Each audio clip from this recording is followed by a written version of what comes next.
ناظرین کرام، عربی زبان کا ایک بڑا مشہور مقولہ ہے، الانسان مرکب من الخطاء، انسان خطا کا پتلا ہے۔ یہ حضرت انسان بھی کیا مخلوق ہے۔ اگر یہ مومنانہ سرشت اپنائے تو بارگاہ خداوندی میں وہ مقام مرتبہ حاصل کر لیتا ہے کہ ملائکہ بھی اس پر رشک کرتے ہیں، اور یہی انسان جب معصیت کے راستے پر چل پڑے تو ایک وقت وہ بھی آتا ہے کہ وہ اسفل سافلین کی پستیوں میں گر جاتا ہے۔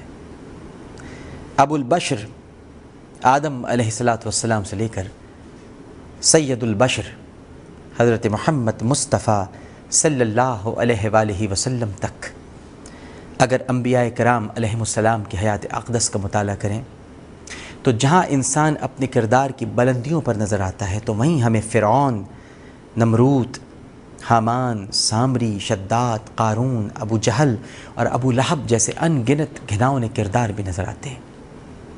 یہ بھی انسان ہی کے روپ ہیں۔ در حقیقت انسان جب ماں کی کوکھ سے اس جہاں میں آتا ہے نا ناظرین، تو وہ فرشتوں کی طرح معصوم اور پاکیزہ ہوتا ہے۔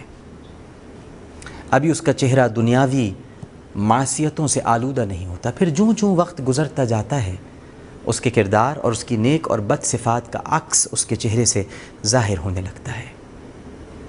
اگر کردار نیک ہے تو چہرے پر بھی وہی معصومیت جھلکے گی، اور اگر کردار برا ہے تو انسان کی باڈی لینگویج سے ہی اس کی بدفطرتی کا اندازہ ہو جاتا ہے۔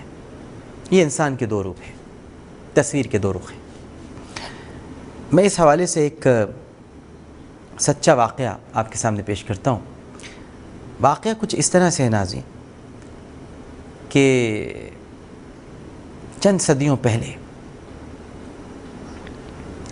صقلیہ کے ایک کلیسا نے کسی مصور کو ایک پاکیزہ ترین اور ایک مکروہ ترین تصویر بنانے کو کہا۔ اس نے بہترین تصویر کے لیے حضرت عیسیٰ علیہ السلام کے بچپن کی تصویر اور بدترین کے لیے ان کے منحرف حواری یہودا اسکریوتی کا انتخاب کیا۔ یہ دو صورتیں ایسی تھیں جن کا کوئی مناسب نمونہ مصور کی سمجھ میں نہیں آ رہا تھا، اس لیے وہ اس تلاش میں تھا کہ کہیں ایسے چہرے دکھائی دیں جن کی تصویر ان دو شخصیات پر فٹ بیٹھ سکے۔ ایک دن وہ شہر میں ایک سڑک سے گزر رہا تھا کہ اس کی نظر ایک 12 سالہ لڑکے پر پڑی جو اپنے ساتھیوں کے ساتھ گلی میں کھیل رہا تھا۔ مصور نے اس معصوم چہرے کو حضرت عیسیٰ علیہ السلام کی لڑکپن کی تصویر کے لیے نہایت موزوں پایا اور اسے اپنے ساتھ چلنے پر آمادہ کیا اور گھر لا کر اس کی تصویر بنانی شروع کر دی۔ لیکن ابھی یہودا اسکریوتی کی تصویر کا مسئلہ باقی تھا۔ اس کے لیے اسے عرصے دراز تک کوئی مناسب چہرہ نہیں مل سکا۔ اسی تلاش میں کئی سال بیت گئے۔ ایک روز یہ مصور ایک شراب خانے میں بیٹھا تھا کہ اچانک اسے ریسیپشن پر ایک نحیف و نزار شخص دکھائی دیا جس کے چہرے سے وحشت اور تباہی ٹپک رہی تھی۔ مصور نے جب اسے دیکھا تو اسے اس شخص کے چہرے میں ہر اس گناہ کا عکس نظر آیا جو کوئی آدم کا بیٹا انجام دے سکتا ہے۔ مصور اسے دیکھ کر خوشی سے اچھل پڑا اور اسے گھر لا کر مصور نے اس کی تصویر بنانا شروع کر دی۔ تھوڑی دیر تک تو وہ شخص ساکت اور جامد بیٹھا رہا، مگر پھر اچانک اٹھ کھڑا ہوا۔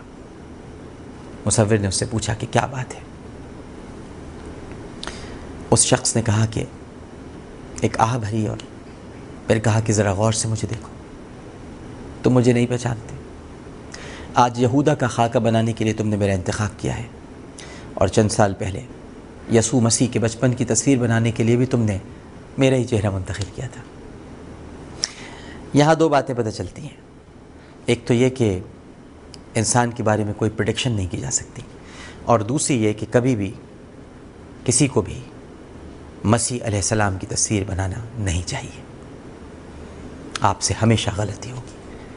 اللہ نے جن چہروں کو چھپا رکھا ہے انہیں بنانے کی کوشش نہ کیجیے، آپ برباد ہو جائیں گے اور آپ کی کیلکولیشن غلط ہو جائے گی۔